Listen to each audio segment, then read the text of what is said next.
It was supposed to be a dare. Danny, Kyle, and Mia had heard the stories about Harper's Grocer, the abandoned store on the corner of Elm Street that had been shuttered for 40 years. The adults said it closed because of a tragic robbery, but kids told darker tales, how Mr. Harper had been found hanging in the back room, his face twisted in terror. They snuck in through a shattered window, the cool air inside reeking of mildew and rot. Their flashlights swept over sagging shelves, dusty cans, and broken glass. It looked like people had left in a hurry, registers still full of coins, shopping carts frozen in time. "Bet you won't go to the meat counter," Kyle challenged. Danny rolled his eyes and led the way. The old butcher's station was eerily intact.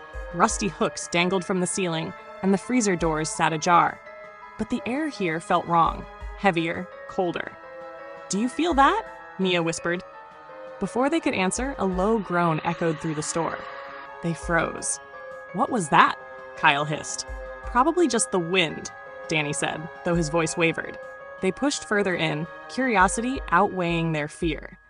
As they passed the freezer, Danny's flashlight flickered. He smacked it against his hand, and the beam steadied, just in time to catch a shadow darting across the aisle ahead. "Did you see that?" Mia asked, her voice trembling. "Probably just a rat," Kyle muttered, but his grip on the flashlight tightened. They turned a corner and found themselves in the canned goods aisle.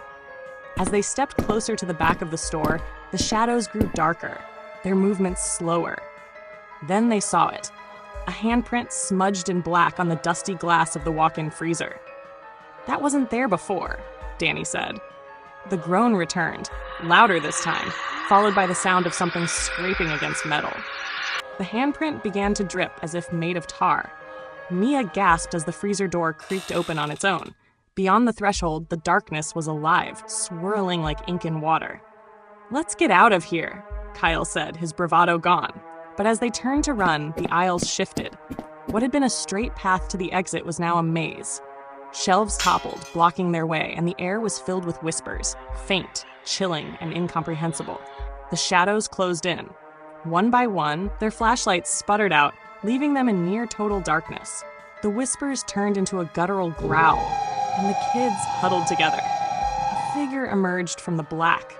A man with hollow eyes and a twisted smile, his face eerily like the old photo of Mr. Harper that hung in the town library. "You shouldn't have come here," the figure rasped, his voice dripping with malice. The last thing they saw before the darkness swallowed them was the glint of something sharp in his hand.